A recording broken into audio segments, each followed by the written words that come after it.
Well, of course. Yeah.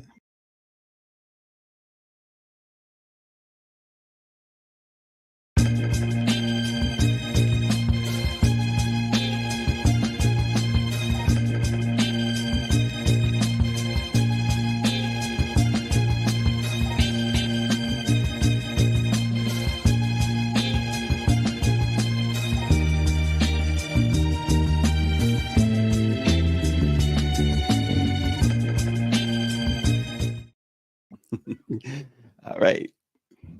Welcome to the National Newspaper Publicists Association's Let It Be Known. And our first show of 2024, we wanted to talk a bit about sports, delving into some of the compelling topics on the table, each offering a unique insight into the dynamics of the sports industry, from contract disputes in the NFL to the dominance of a sports debate show host in a groundbreaking sports and entertainment venture that is threatening to take away DC's pro sports teams. We've got it all covered with the one and only Anthony Tilgham. Anthony, good morning, afternoon, evening.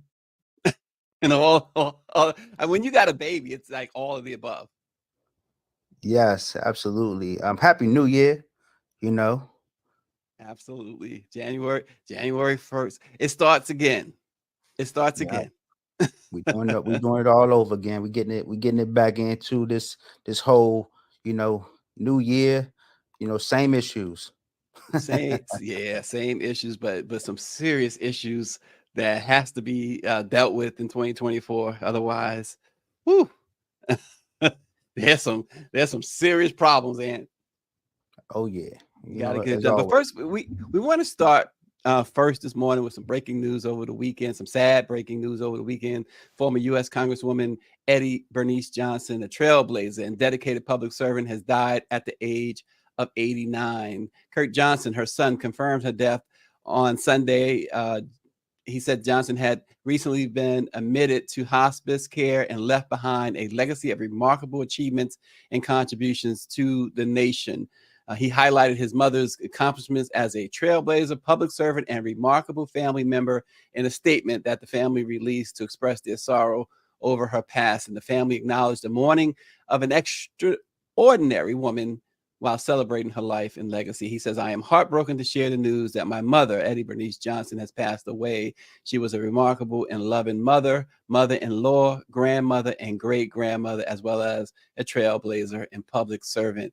He says, "While we mourn the loss of an extraordinary woman, we celebrate her life and legacy. She will be deeply missed." He said that funeral services are still pending. The CBC also put out a statement expressing their condolences and a profound sense of loss. Anthony, I know you keep up with the CBC as well. 89 years old. She just really left, was it a year ago? And Hmm. so, it's sad. It really underscores that life is short, even at 89. Absolutely. And she had a amazing career. I believe she was the first chair of the space um s- science and technology house committee. Yes, I think she indeed. was like the first one of them. So, she had a great career, and I think a lot of people, live to make those accomplishments in life. And I think we all, are appreciative of the sacrifices that she made to really have her voice be heard on different levels of the government. So, we it's sad when you lose a icon, somebody Yeah. that's really making things happen. So we wish her the best and her Yeah. family. Yeah, absolutely. She was the first African American to serve as the Department of Health, Education, and Welfare Regional Director. She was appointed by President Jimmy Carter, and Mm, she also was the first nurse on Congress too. So Eddie Bernice Johnson really does leave quite the legacy behind. absolutely, trailblazer. Yeah, and that's the word we use a few times already, and that is the correct word without question. Um, so, Anthony, let's segue into sports. We wanted to talk sports today. Ooh, Maybe by starting the year off talking about something as light as sports, maybe it'll set the tone for the year. Doubt it, but but it will. But even You know. this topic right here, the contract, the Denver Broncos. Hmm. I mean, sports is supposed to be light, but this is sort of heavy. I mean, especially if you're Russell Wilson, especially if you're black quarterbacks, especially if you're the NFL Players Association. But his contract situation, the Players Association just fired off a legal warning at the Broncos, alleging that the team's threat to bench Russell Wilson unless he renegotiates his contract is not only illegal but a breach of the collective bargaining agreement. Um, I know you've been following this, Hmm. Anthony. Give me your perceptions, facts, and perceptions that you have on this. Well, first of all, this is bigger than football. You know, I think this is something that needs to be really looked at under a microscope, because you know he's one of many players that probably has been put in this position. So you know, one thing I will say about this situation is that um, he has shown his leadership for the team. You know, he was mic'd up um, the other day during the game, and I think you know what he showed us that he's, even though this situation happened, he's still a leader, and he's still really mentoring these young players, and really keeping them up, and showing that he's really, you know, the right person for that job, despite the Mm-hmm. contract and the issues that's happening. Is that he's really showing us that he's a team player, and that you know, regardless of what's happening to him, he's still, you know, putting that 100% effort into the game. So I think that's what really stands out the most to me, you know, despite all of the issues that's happening with the contract. And I think the NFL really need to do a better job of just, you know, making sure that these um holding these people accountable for things that they do, like kind of behind the scenes too. Well, you know what? The other thing is, so it's a lot of layers here, and so one of them I want to talk about. His contract is a 5-year contract. The Broncos agreed to this contract, 5 years, $245 million. The contract includes a $37 million payment, which is set to become fully guaranteed. Now, this is really the issue in March, and so of course, he has to pass a physical and things of that nature. But they want him to eliminate that injury clause in the contract. So if something were to happen to him, they don't have to pay him. Why would he do that? Why would he say, okay, if I get hurt, y'all don't have to pay me? The NFL contracts, Anthony, are structured a lot different than the NBA, the Major League Baseball. Those are fully guaranteed contracts. The NFL contracts are not. If a player becomes injured, depends on the player, depends on what language he's been able to put inside of his contract. Those contracts are null and void, really. Um, Hmm. I mean, it count against the salary cap, but it does not mean that the team is actually paying this out. So we hear a lot about honoring the contract when it comes to players, particularly in other sports, not so much in football, where other sports team players say, "Listen, I want out." Trade, they signed this huge contract, and next year, it's a 7-year, 8-year, 10-year contract. And within a year, they say, I want out, or I want to renegotiate, I want more money. And automatically, folks say, no, you signed this contract, honor it. You got to honor it. NFL should honor this contract. The Denver Broncos should honor their contract, right? Yeah, absolutely. And I think you know the NFLPA and you know the NFL should have been involved. And because you know this is a serious situation, you know you're dealing with a 5 year, $245 million contract extension, and you know it definitely should be, you know, a little, like as I said before, it should be under a microscope, because you don't really know, you know, what you know, the quarter, what he was trying to, you know, the ownership and leadership of that team was trying to do at that time, and put him to that situation. He should have never been in a situation where he had to kind of speak to the media and tell what's happening right now. You know, he was really Absolutely. at a tough bind. You know, he was at a press conference, you know, that kind of came up and he had to speak about it. And that, like I said, that really showed his leadership and courage to do that, because you know he could have kept that quiet and not told none of us. Yeah, it's true. So here's the thing, too. Sean Payton, the coach, He's going after Russell Wilson. He's dissecting. He's doing something, Anthony. And now you watch these sports. You watch football. You report on these things. You tweet about them and everything else. I have not seen a coach so openly criticize a star player. Now, this is a guy, Russell Wilson, who's won a Super Bowl. Should have won two. The craziest and the weirdest call, Pete Carroll, in the history of Super. Even the refs were mic'd up saying, "Wow, what is he calling that play for?" That cost him the Super Bowl. So really, Russell, you could almost say he's a two-time Super Bowl champion.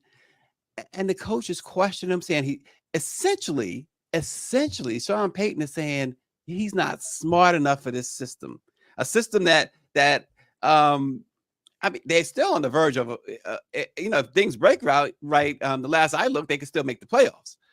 To say that particularly about a black quarterback, because you don't hear that. I've never heard it about Brett Favre. I've never heard it about Aaron Rodgers. I've never heard it about Troy Aikman. But a black quarterback, to say it reminds me, Anthony. I go back to the 80s when it was Jimmy the Greek Snyder and another it was a football analyst too. I can't think of his name on the top of my head, who said blacks lack the necessities to be either quarterbacks, managers, or head coaches. I mean, what kind of message is Sean Payton trying to deliver here? Is it a race message? It's definitely a message, because now, he is a backup quarterback, and I think this is kind of like, it's like a wake up call for all of us, because we don't really know, why this is happening to him specifically. And I think, as you said, there are other quarterbacks that we really have to look at as far as the comparison, because it seems like this is definitely race. I mean, I hate to say it, but it's why is it happening to a black quarterback versus so many other? And he's calling him out like he's not smart enough. He's questioning whether he's smart enough to understand the playbook. Yeah. This guy's Russell Wilson is not a rookie. Nah, he definitely deserved that payout.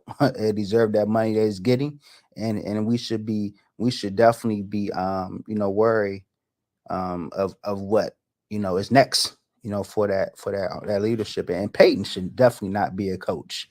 I think this is something that I think let's be real. Well, and what has he won in his career? What has he won? Nothing. He worse than the Commanders coach. You know what I'm saying? Like, which we'll talk about later, but yes.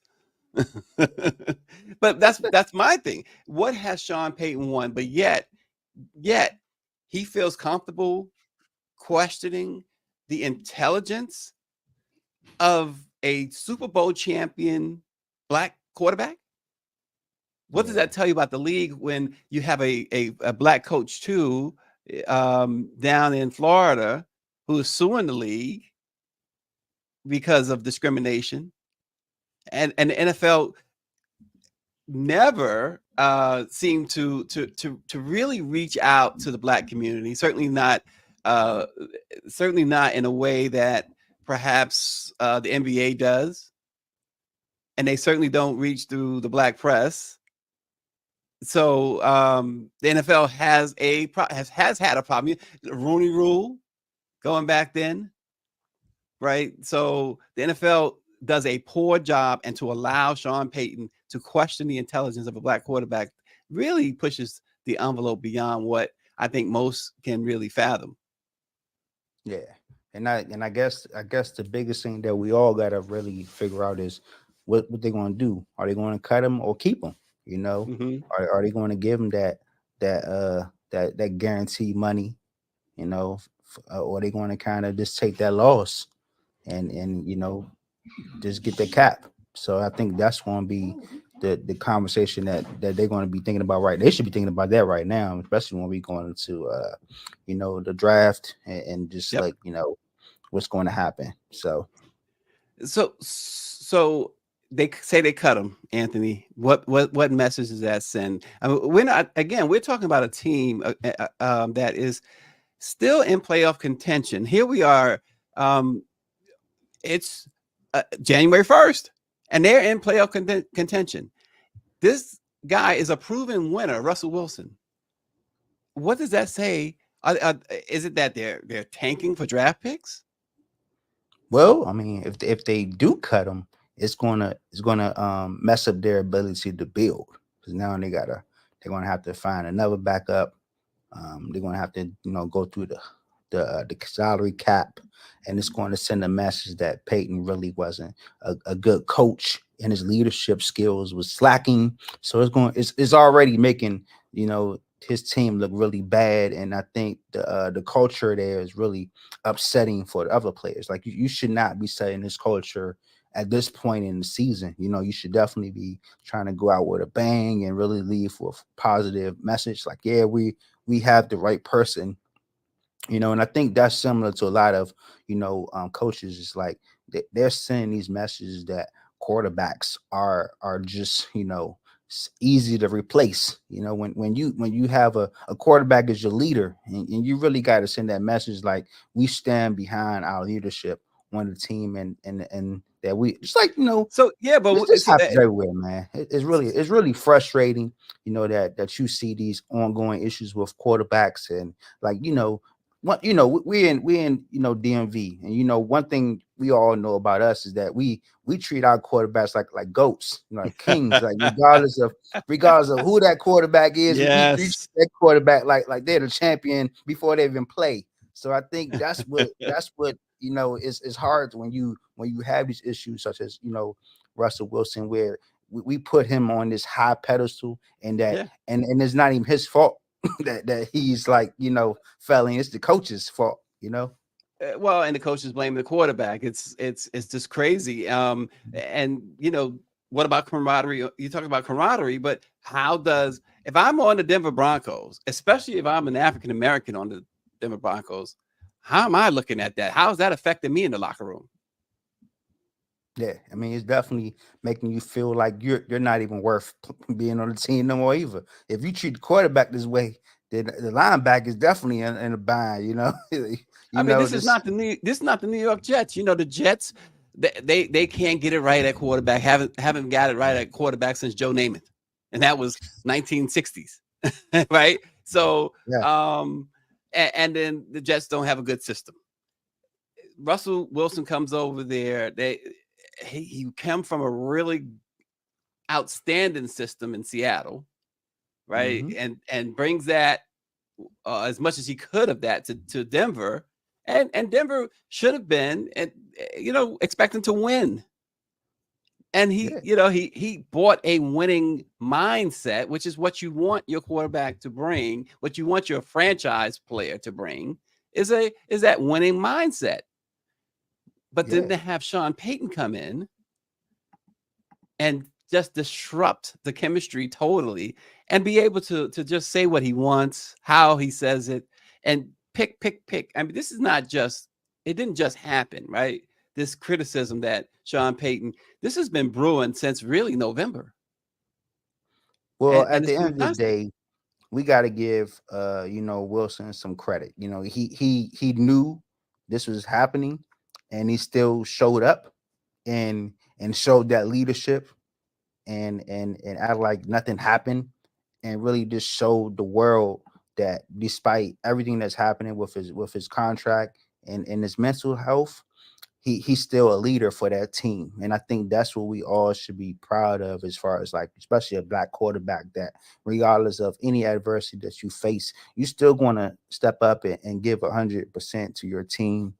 And I think that's what we all really should be hopeful about any quarterback, for your team.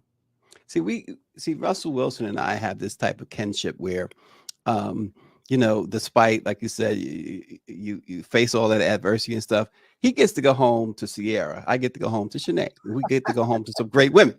That's the chemistry we Well, since you put it that way, yeah, that makes that makes it better.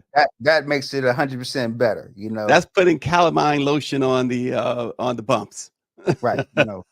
We all know who's not going home with Sierra right now, and that's another rapper. So and he's still salty because He's still salty what I'm about saying. it. So we know the lyrics. You know what I'm saying. So we know. It's a lot of rappers who are salty, you know, that they can't go home to their wives, and you know, at this moment right now. And that particular rapper needs to leave it in the past. Yeah, as well, you know, when you can add it to a rhyme, you're never gonna leave in the past, you know, or anyone, you know. Obviously, it's a play on his name. Hey, you know, any rapper that can rhyme with Sierra, you know, is a win for me, you know. That's a win. Oh man, the other thing I wanted to talk about today, Anthony, you know, Stephen A. Smith is, you know, he's dominated sports media for some time now, for about a dozen years, and you know, his First Take continues to soar in popularity. He solidified his position as one of the highest ranking sports show hosts ever, but he had to address some criticism about some behind the scenes stuff with him and Skip Bayless and Max Kellerman. He went on Joe Budden's podcast not long ago, and he talked about that. I thought that was really interesting, but I thought several things about that with Stephen A. that he had to say was interesting. I want to play some clips. Our great Greer will play some clips, and I want us to discuss and break it down what Stephen A. is spitting here. You got to remember, I started off in newspapers and I'm a columnist. And the reason why that was such a big deal to me is that when you're doing a column, that means you have a license to editorialize and give your opinion. If you're younger, you don't know the history of the newspaper industry before podcasts, before .com. It was radio, television, newspaper, magazines. And most Black folks didn't have a license to give their opinions. You had to work your way up in order to do that. And so when I was named a sports columnist for the Philadelphia Inquirer in March of 2003, I was the 21st Black in American history to be named a general sports columnist, which means only 20 people came before me that had a license to give their opinions. And so when I'm saying we understand as Black people how difficult it is to get into that position. Well, I did it.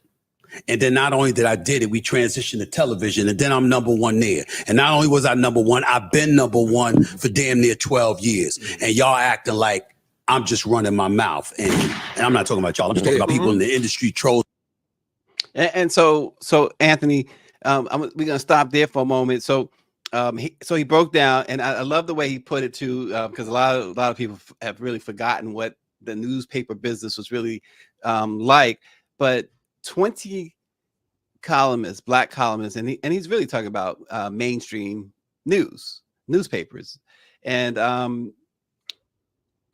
the road that it took for him to get there, right? He had to be, 10 times better than the next person. There's no question about it. So I mean, I've never been big on Stephen A., but what he had to say in that podcast really gave me another view of Stephen A. Smith. And we can relate. Many of us can relate. We so here with NMPA, with the Black press, right? Dr. Chavis named me the senior national correspondent. There was a lot of, and there remains a lot of opposition to that. But who's producing? And this is going to sound like Stephen A. It's going to sound cocky, but who's producing like me? Right? Who's producing like Stephen A.? Hey, well, one thing I want to say, first of all, is I never seen Stephen A. cuss that much. You know, that was kind of funny to me. That's Anthony's takeaway. Right. He was going in. I was like, man, it's still weird to hear Stephen It A. was cuss weird, like that. yes. It was definitely weird. So Not surprising though. It was I not could tell surprising. he holds back. You could tell, but it was definitely weird. But but one thing that I will say is, he stated a lot of facts on that interview, and I think we all have to kind of give him his flowers, because he made that show Yes. the number one show despite, and then he also proved it again when Skip left and went to another network, and that show was still number one even when Skip left. So the biggest thing that we all have to be mindful of is that Stephen A has some leverage and some power in the game to keep the stats that he earned from the beginning. And then we me and you both know how hard it is specifically for black journalists to really get their shine. And to this day, I've been an advocate for black press for a long time. Totally, you have. I will come on here and tell you that we to this day we still never get the same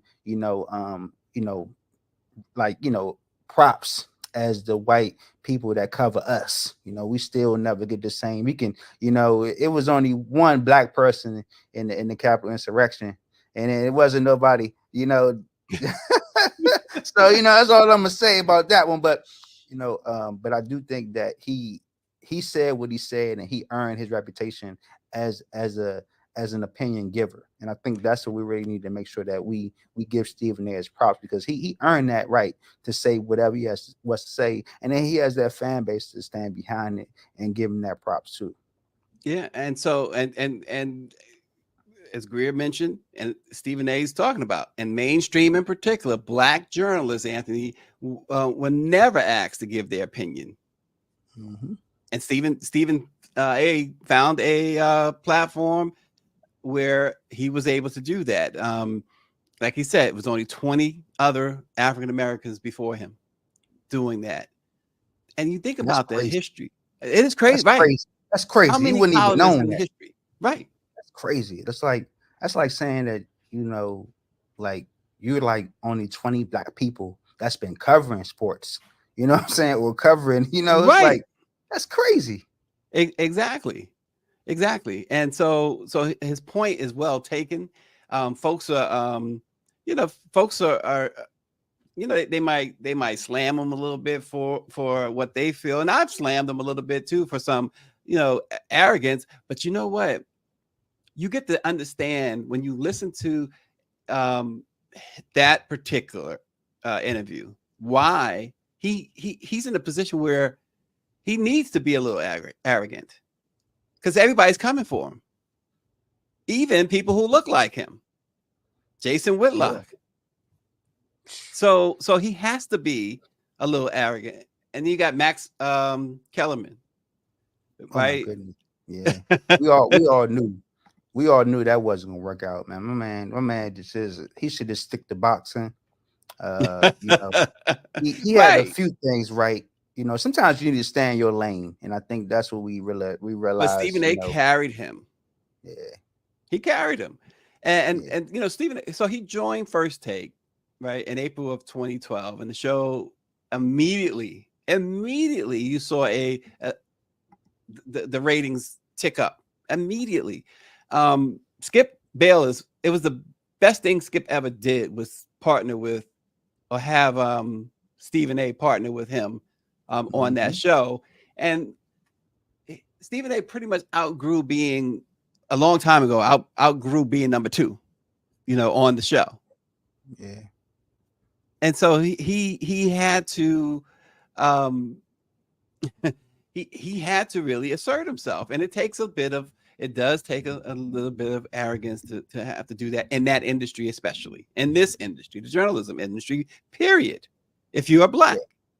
Yeah, exactly. And we all know the individual show that he was on, he got called out a couple times this year as well, by Drake, for being a washed up rapper, what I'm saying? So, hey, when you have a lot of people, consider Joe Budden a one-hit wonder, because he only had that one song that really made it. And now he's in a different field. He's pretty much the Stephen A of music, of journalism, of music journalism. So, I think the debate is always in about Joe Budden and his take on artists and music. He get paid now to break down music of other artists. Yeah. So I think we all have to be mindful of the industry that we're in and what we can become. Because let's say being the leader of the Black national news, let's say you want to get into sports, you could do that because you have that level of experience that you covered everything. You cover national news. National news is anything that we want it to be, because Black people who tell our stories better than we do, and I Right. think that's what the white news organizations don't really understand, is that Black people tell our own stories better. And I think that's why the Black press always kind of get that secondhand coverage, because we don't get the same access as our white counterparts. And I think that's what it really gets down to in this business, is like we don't have the same access. Even though we are telling our own stories, we still don't have the same access as our white counterparts. And I think that's the issue that we still face today, even with Oh yeah. the president saying that he supports Black press. But you can't support Black press without really supporting Black press and really listening to the issues and really helping us come and solving these problems. You can't support us by just saying you're going to advertise. You really have to listen and be involved in the progression of the Black press. Yeah, it can't be just you saying it, right? Because actions, we all know the old saying, actions speak louder than words. And where are the actions? Where are the actions? Yeah. And so with Stephen A, for instance, like he and we're gonna play some more of that, because he talked about how he has made anywhere from 150, he makes anywhere between 150 and $200 million for ESPN. So his salary is more than justified. But let's hear some more of what he had to say. That's not what happened. If you remember, I made news about a year and a half ago. ESPN made these layoffs. And it was this white dude from Sports Illustrated that was like, why they fired all of these people, but they kept Stephen A. And I was like, yo, I make money for the company. But I'm saying I make money. It's like it's not, they're not paying me because, oh, you got numbers. Well, my numbers generate revenue. Revenue is what pay for other people. And so I'm bringing in over 200 to 150 to $200 million to the company. And you talking about I should lose my job. I literally, everything in my power stopped. I mean, I remember I was on First Take one day and I almost said the word motherfucker. And and my words were going to be motherfucker, pay attention. You in this business. To see what pisses me off is that man had access to this business. He's in the business. He knew the numbers. He knew the facts, but he wouldn't tell. And so my point is, when I see folks doing podcasts and stuff like that, I get where cats are coming from if you don't know. Say if you're doing music, if you acting, you're acting, whatever the case may be, but you're not in that business, I'm good with you. You don't know what you don't know. There's a lot of stuff about y'all business I don't know. But in this business, I do know. And I knew that writer knew that. And I knew that some of the critics knew that. So I'm like, why the hell ain't y'all saying so? So guess what? I'm going to be that dude that tells the world, because at some point, somebody going to get wise and tipped off to the fact that you do have that information and you keeping it from the public. Why? And that's why you hear me and you see me posting the stats or whatever. I've been number one. By a landslide for 12 years and counting. This is what we've done. Now I could fall off the cliff tomorrow, but you can't take away what I did for the last 12 years. Oh, that's a fact. Indeed. That's a fact. I agree. Yeah, you can't. And that's, we always talk about legacy and things of that nature. And that's what we're trying, even here, right? With Let It Be Known. Yeah, I mean, Greer and I work fact. day and night. And we have put together on a regular basis content that you don't otherwise find in the Black press. And we have other newspapers, Black newspapers, Black-owned newspapers have followed our lead. They've started their own digital shows. But we were the trailblazers. And we continue to set certain standards as the voice, the public facing voice. Greer and I are the public facing voice of the Black press of America. Stephen A. Smith is the public-facing voice of ESPN, hands down. Facts, and he spoke a lot of facts. I'm loving that they kind of add the gunshots to that too, and because that was definitely Wasn't it that? made it made it more hype. Like wow, okay, yeah, like I'm loving that. Right. But yeah, and I remember those layoffs, and I do remember a lot of people kind of coming to him saying why he hasn't been laid off, and Yep. he said it perfectly because he made them money. And I think I recall, him saying, "Don't even blame Disney," because I made them money, and for him to make that amount of money, it shows his value to that network, and that's why he's still there today. That's why he's there. And that's why he has he got Shannon over there with him now. And he talked about that as well in that podcast. Yeah. So I think he has. I think he made his own way, and and this show is still going on today. It took a break and they back. So I think that's what really those numbers keep going in. Then he's going to keep getting that success, and I think that's where it all matters. Is like also you got to realize too, man. There's not a many black sports shows on ESPN right now. Like, you can't even name 5 black. Anthony, I did a story, and you're 100% right. I did a story early December. Yeah, it was about a guy named Art Rush Jr. Art Rush Jr. is, to me, in my mind, the Curt Flood of sports talk radio. Curt Flood, of course, for folks who don't know, Curt Flood was a member of the St. Louis Cardinals baseball team back in the 60s and 70s. And he's the one, because of the stand he took, basically surrendered his career so that every other player can make money in that free agency. It was him suing baseball that led to free agency, right? So he was that guy that opened the door to these massive contracts that they now get. Curt Flood, probably in his entire career, he certainly made less than $1 million in his entire career. And he was not a bad player. He was a pretty good player. But Art Rush Jr. used to be on the sports talk in New York in the 70s, before sports talk was what it is today. I mean, this guy had Muhammad Ali, Sonny Liston. He had all these great athletes, Ray Leonard, everybody on his show. And this was long before the WFAN came along in New York, long before the Chris Russos of the world. And you never hear the name Art Rush Jr. He's the one that opened the door for all this. And these guys, Stephen A. included, Stephen A.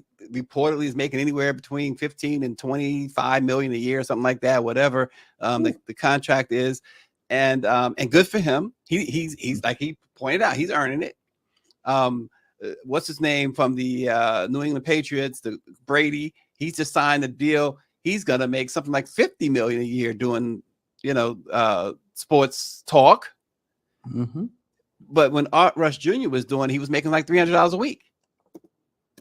Black man who knew they called him the walking encyclopedia of sports. I did a story on him. Really, really good history story. I just felt like one day I just thought about, in fact, I was thinking about Stephen A. Smith. He had said something. It was something he said. And I said, let me go back. Because I remembered listening, and that was the only show I've ever called in on, was Art Rush Jr.'s show. Back, I was probably preteen when I called into his show. I never called into any other show ever, radio show or whatever, to try to give my opinion or anything like that. But I called into his show. You had caller from whatever, caller number 2, whatever. That was me. But Art Rush Jr. And so the point is, he blazed the trail. Now Stephen A. is blazing another trail, and there he is, the one and only Art Rush Jr. He was absolutely incredible. His knowledge of sports, like Stephen A. Stephen A. has a tremendous knowledge of sports, obviously. Mhm. And but Art Rush Jr.'s knowledge was not just in present day, right? At that time, he could tell you the origins of not only every sport, but if you mention a player, the most obscure player, he could tell you all about him, where he's from, what his parents did for a living, et cetera, et cetera. This guy really was a walking encyclopedia. But again, a black man. This is so when you think about the fact that once it started to get popular into mainstream, what did they do? You've seen all these white guys taking over.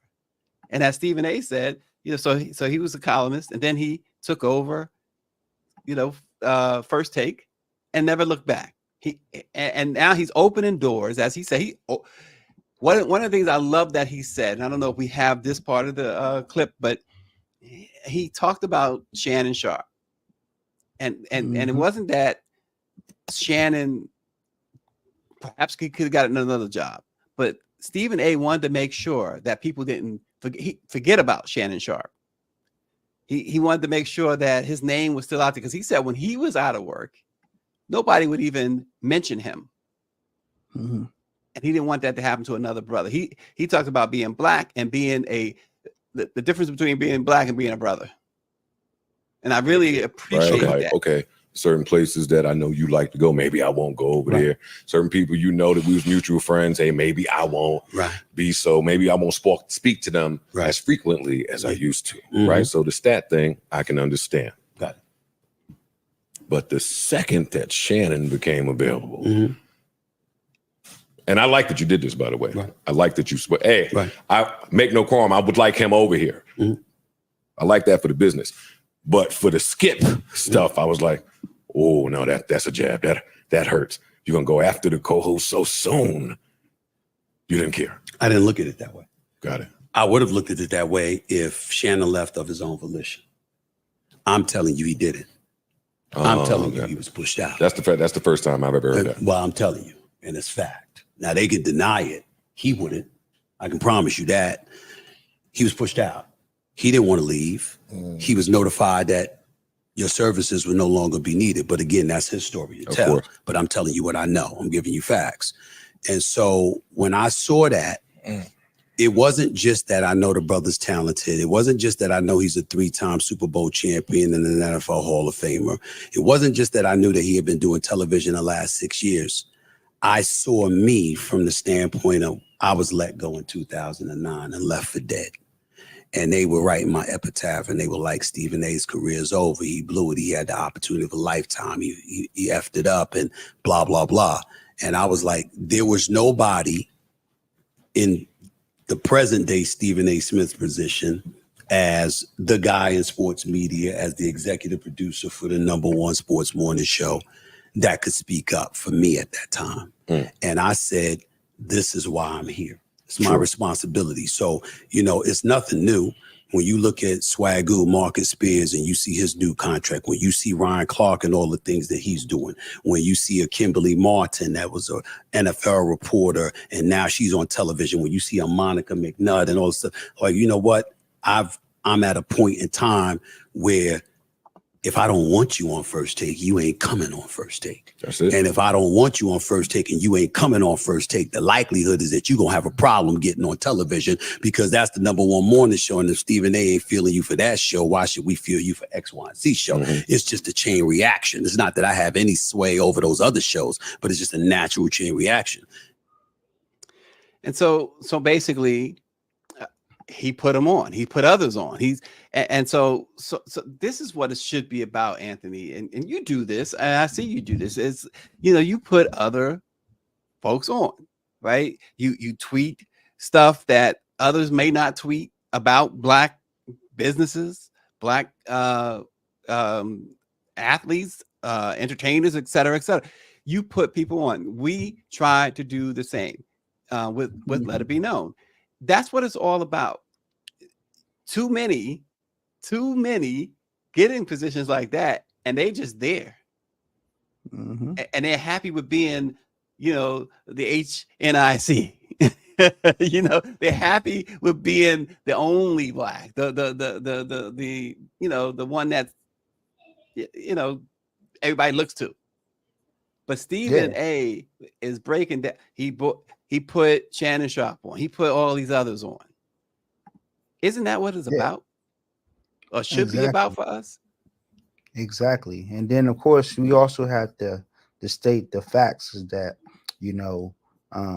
First Take is still, getting 5 times more viewers than Undisputed to this day, and I think even with Shannon Sharpe joining, they still doing better. But at the end of the day, whenever the Cowboys lose, it's good to see Skip's and Skip's expressions. You know what I'm saying? I mean, that crying meme is probably one of my favorite memes of all time. I posted it, when the Cowboys lost, and it was trending, of course. But I love it, and we all know that Stephen A doesn't really care for the Cowboys. Is very known, and every time the Cowboys lose, you got to post Stephen A meme. So, you know what I'm saying? And it's funny. One of my favorite memes of Stephen A. And actually, I posted something. Remember the Meek Mills one? He's from Philly, and then when every time he talked, and you hear the song in the background, and he start complaining. And the video pops up. It's like I said, man, Stephen A is setting a standard for black journalists to be great in their fields. Yes. Yeah. And I think that's what we need to be doing in 2024 is being the best we can in our individual fields. You are one of the best black journalists in your field. You come a long way from this show. I remember when you first started this show and we was on here as guests. Now look at you blowing up. Saying you doing it up. So, we got to give Greer that credit for whatever blowing up. Well, man, and I give Greer that credit too, because she definitely will call me and like, "Hey, you coming on?" So hey, and I'd be like, "Yeah." Hey, when she called me to say come on in the afternoon, I was down. I said, yeah, yes. Yeah. I was going to say she called you, say you come on, you say yeah, and then you go to sleep. Hey, you gotta run the black press outlet. It's hard work. Taking pictures and it's hard work being a black journalist, especially a photojournalist in this game.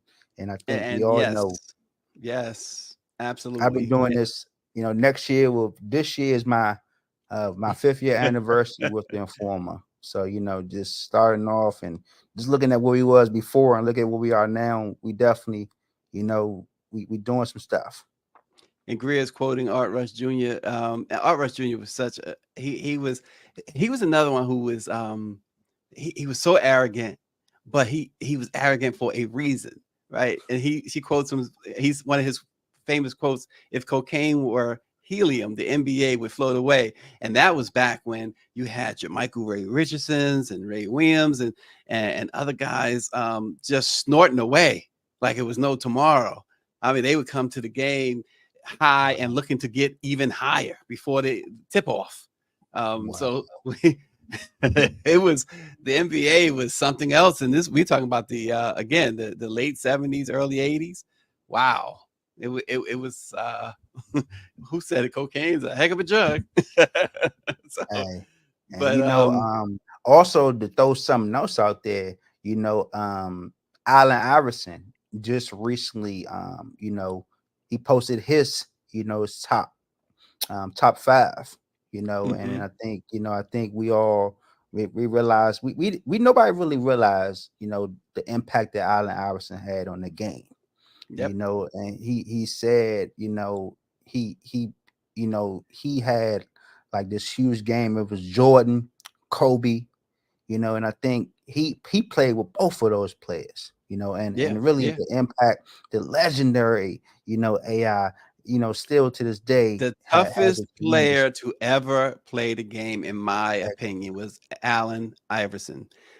He was no bigger than anything. Modest too. That Reebok contract is still to this day one of the best contracts in the game. Like I really wish that's like my man Jason Weaver and the Lion King.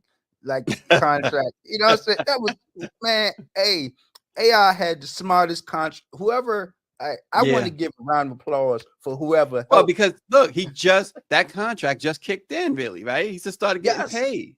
Yes. And we talking about millions long after his career is over. And but I just think he was the toughest.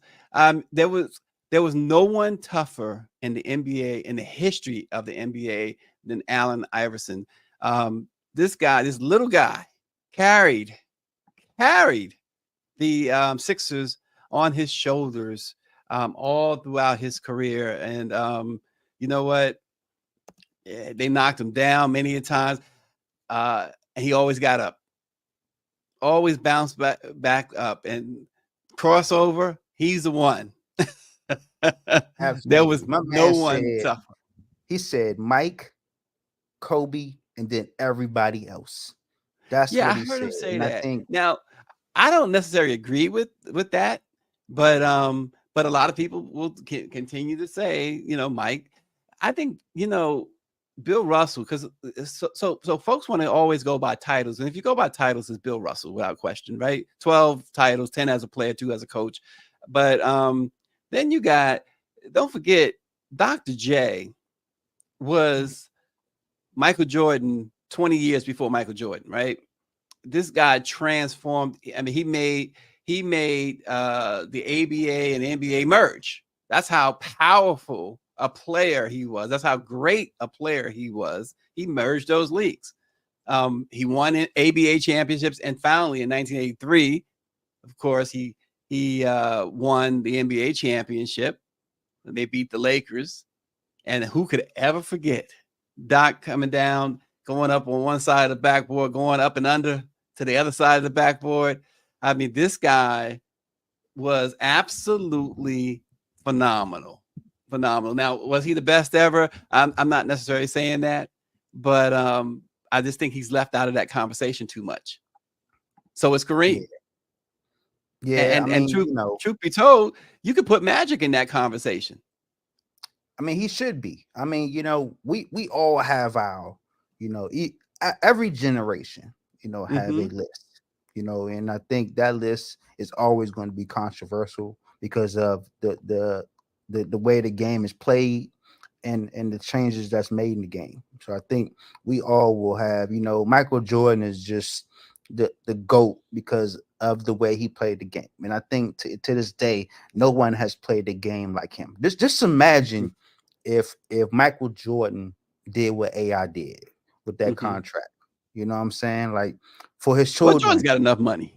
But I'm saying, but for his children, like, no one was thinking about that at the time. Like, look, I want to make money when I'm done.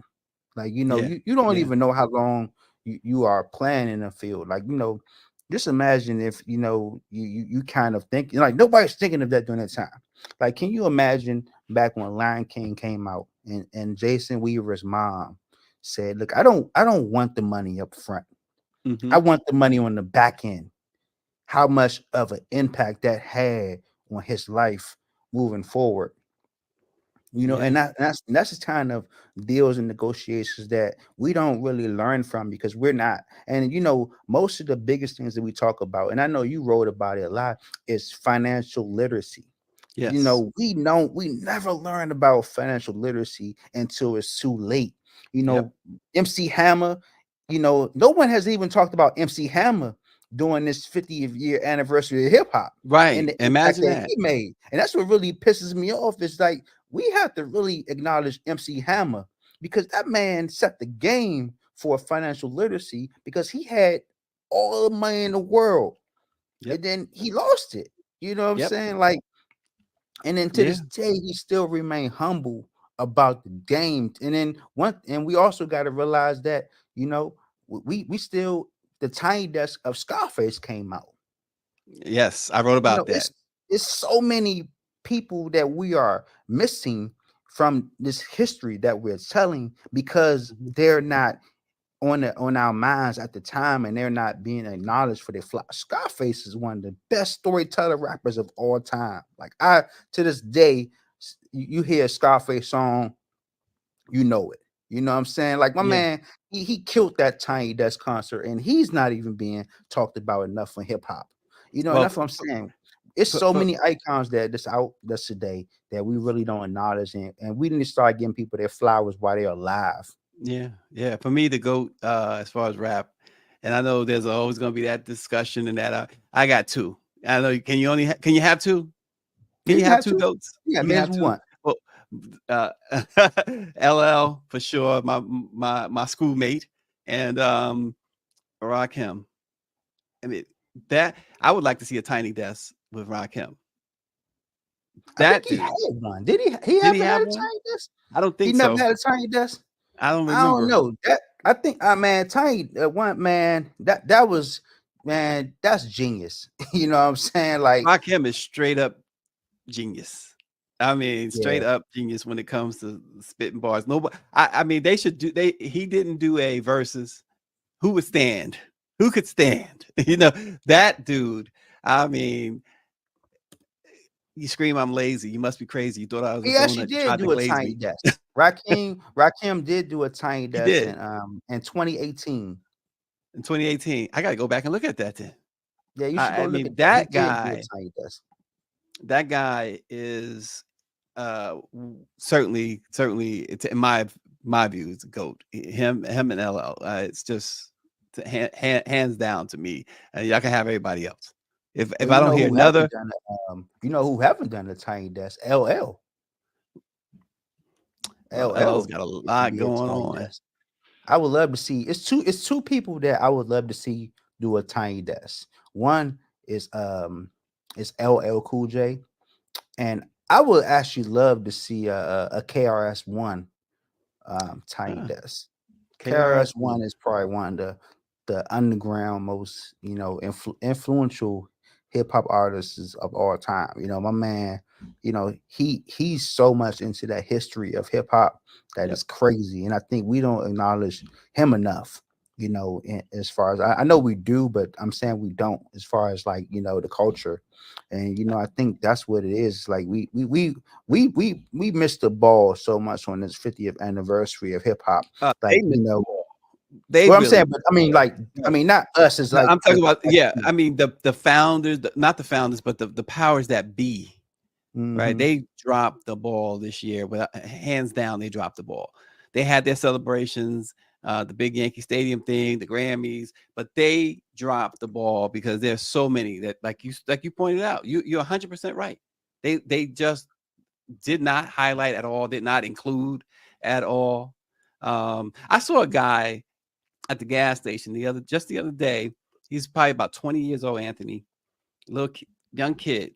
He must have been 20, and he's bumping in his car Stetsasonic Sally, and I'm like, I had to say to him, I'm pumping my gas, and he's standing there, and I said, "What do you know about Stetsasonic and Sally?" He was like, "It just came on my radio, man." I was like, "You know, that's a classic." He said, "I kind of figured that."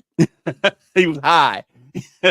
He said, "I kind of figured that." He said, "It sounds good." And it reminded me of, you see these videos, I know you see them, these videos that people post when they hear something for the first time, these classics that they hear for the first time. Yeah. It reminded me of that. This reaction guy was like, videos. I never hear nobody playing. Yeah, I never hear nobody playing Sally.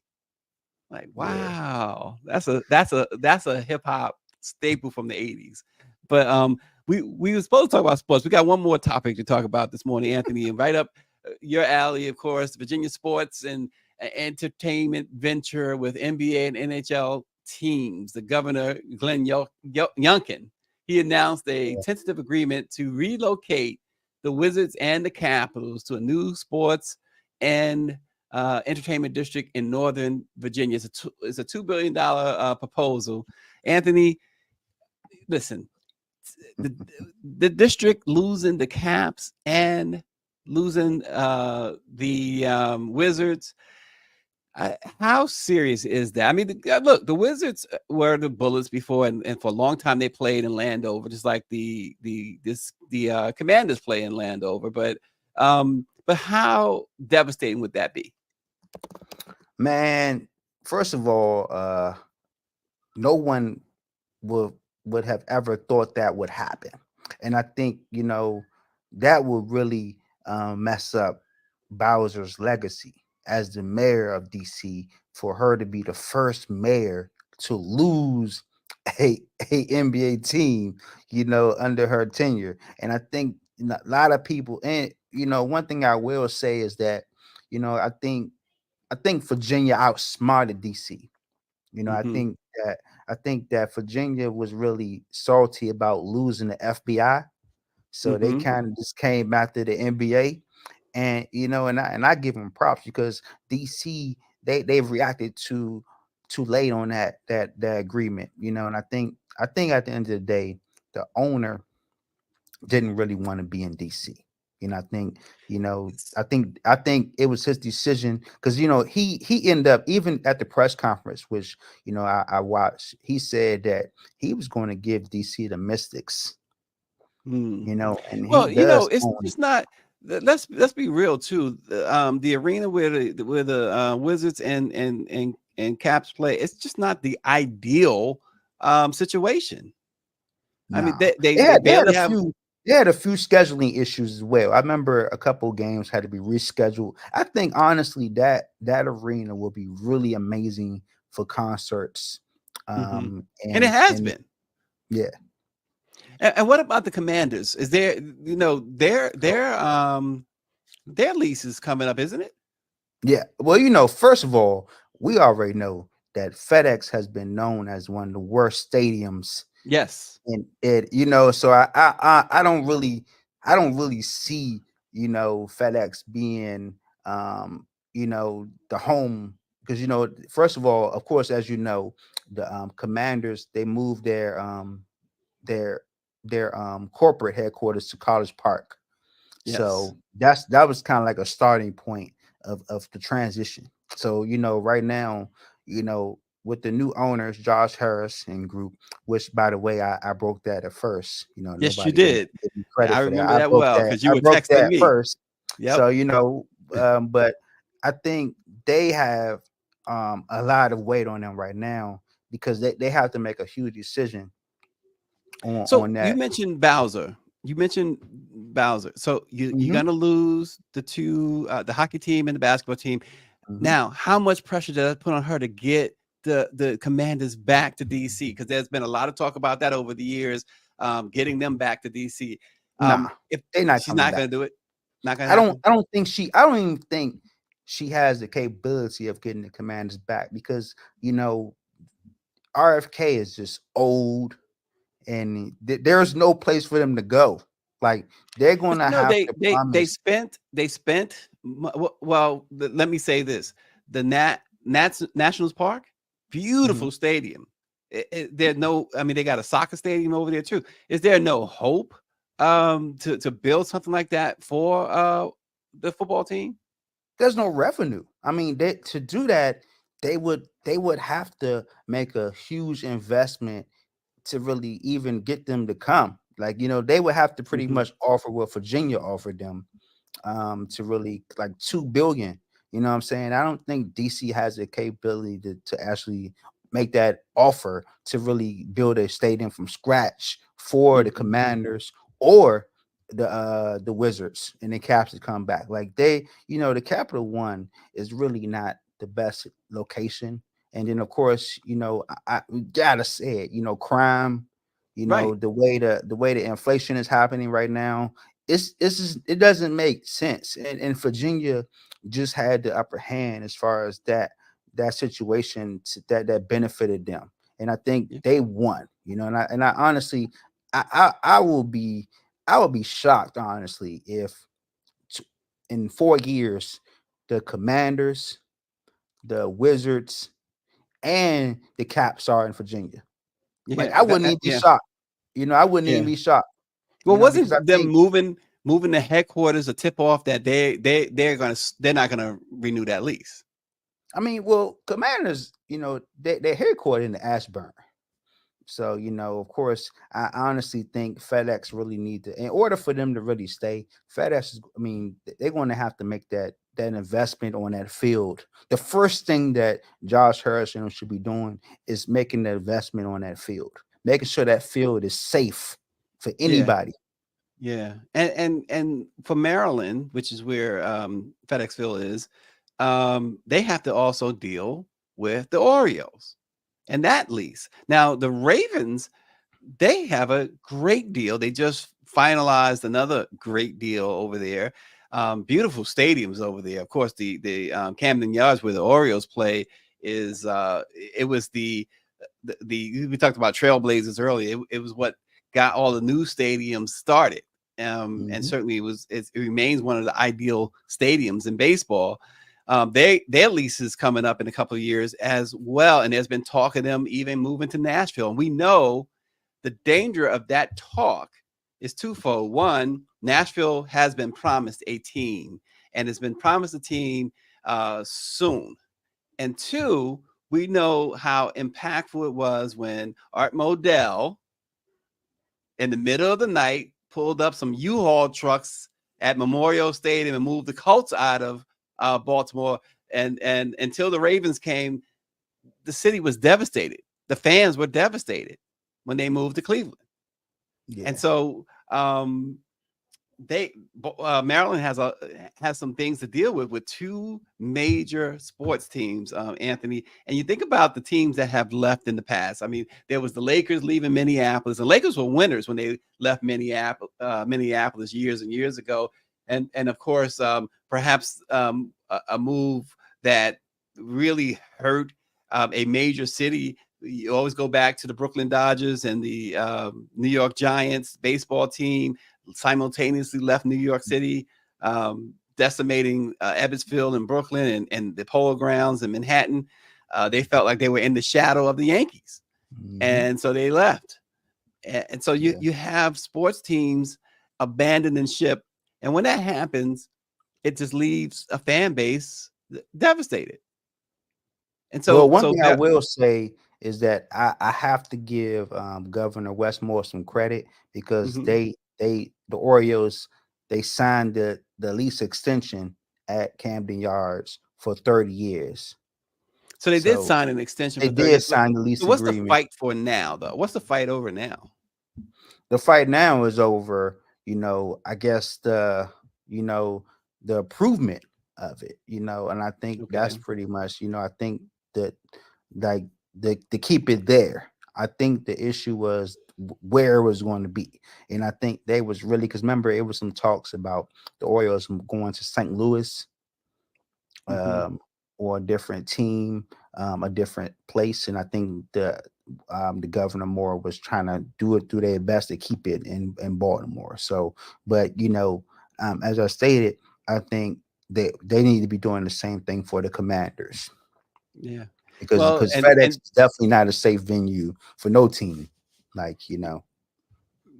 We know it. And last year, the stands broke down. You saw, the stands breaking down. Just not safe. And I think, Josh Harris got a lot of investments in house, not just team, but safety in the whole. If you want to stay here, in Prince George's County, you're going to really have to show us that you are committed to safe and also to cater to the fans. And I think they haven't really been doing that lately. He took over this team. We still losing, and we still have the same quarterback issue as we have every single year. Every year. We didn't have more quarterbacks than everybody. But you mentioned the safety of the field, but what about just the aesthetics there, period? Just trying to parking in there, getting in and out, especially getting out. It takes longer for you to, the game is shorter than it takes you to get out of the parking lot at FedEx Field. It's only one way out, which is in itself dangerous. And as Greer says, DC will never have enough money. But you know what, DC, the other thing with DC, so DC will be on the other side of having a team leave because you remember the Nationals came from Montreal and devastated the Montreal Expos fan base when that team moved. And now Major League Baseball, after all this time, is trying to get a team back in Montreal as well. But so DC knows The Redskins left, of course. They left RFK, which you couldn't blame them for leaving RFK. RFK has been outdated almost since it was built. So The question is do DC have enough money? Like, I think that's the question that we have to ask ourselves is with the. Well, do they, Anthony? I mean, I don't know. That's a good question to ask the Congress and the mayor, because if they came up with that last minute offer to just bring that that deal forward, I'm sure they can do better. And I think that's where Greer we calls need to them really when see. the Deadskins left. But they were, here's the thing too. You cannot overlook the fact that out of all the fan bases, when they were the Redskins anyway, and certainly as the Commanders, the Washington area football fans are the most dedicated fans in football. I mean, they love their team come, for good and for bad. And so when they left RFK, because I mean, it was a Washington thing, they were devastated. They were absolutely devastated, despite the fact that that's the stadium that you cannot support a major league team in RFK. It's just not. It's impossible, especially with today's economics. You can't do it. Hey, I'm gonna tell you like this. I'm going to Virginia. I will go to Virginia to see the Commanders play. Well, I it's don't care Northern where they Virginia go. anyway, right? So it's not like it's almost like the Jets and the Giants when they left New York City. They just went across the water and they play in the Meadowlands, and they kept the New York name. I mean, it's by the Metro, so the Metro is there. So it's not a bad location for Metro. It's just going to be the same situation in DC with the parking. You definitely won't be driving to Virginia to see the Commanders. So they want to have to really do a better job as far as partnering with Metro and make sure that people are just getting there accessible. But me personally, I would rather go to Virginia than go to DC. That's me personally. Oh, wow. To see the Mystics or the Commanders, and I mean that's just me as a transit person, because I will feel more safe to go to Virginia to see both teams, and number two, I think it's just more convenient for me. But I See, do now think that's also a Muriel Bowser issue, right? The safety, the crime, because I mean the carjackings. What's going on there is what's happened.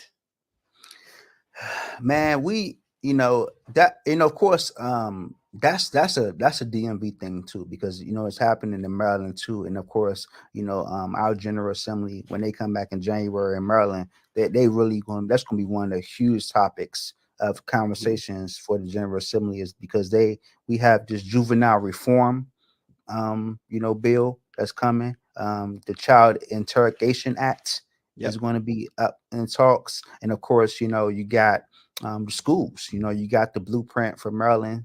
That's huge right now, like education. You got the budget that's going to be happening in Prince George's County. So it's a lot of issues that's happening right now with just juveniles and safety. And of course, DC has to do better with absenceness. They have a huge, and I remember Sam Collins, he wrote a whole great article on chronic absentees that's happening through the DC schools. That chronic absenteeism is crazy right now. I know I said it wrong, but that chronic I say everything wrong. Don't worry about it. Right, so the DC has to really solve that first. They have to really make sure that these schools are safe inside and outside, because when you got issues that's happening in the schools that's really seen outside the schools, that's when And of course, one thing we all know is like, we know that when you commit a crime in DC, if you are under 18, you getting away easy, and I think that's the mindset that these kids have these days. It's like, if I'm under 18, I can do whatever I want with no consequences, because I can get right back on the street and you know, and there's and one thing I will say is there's plenty of programs. So we got to stop lying to ourselves and saying DC don't have enough programs. We don't have enough consequences, you know, DC, Maryland, and Virginia for these kids. That's really, you know, that's the pattern of issues. The pattern is there. You see the pattern, you see, and you know, you see the pattern, and you realize that, you know, recreation isn't the only avenue for these kids. Workforce development need to step up. You know, we need to start bringing back the Marion Barry way of thinking, and Bowser hasn't done that yet. Yeah, well, we'll see what happens. Anthony, it is good to start the year off with you. Thank you. we appreciate you so much, and give that little baby a kiss for us, and we will see you again soon on Let It Be Known. Thank you all for watching. We'll see you tomorrow. All right, holla. Absolutely.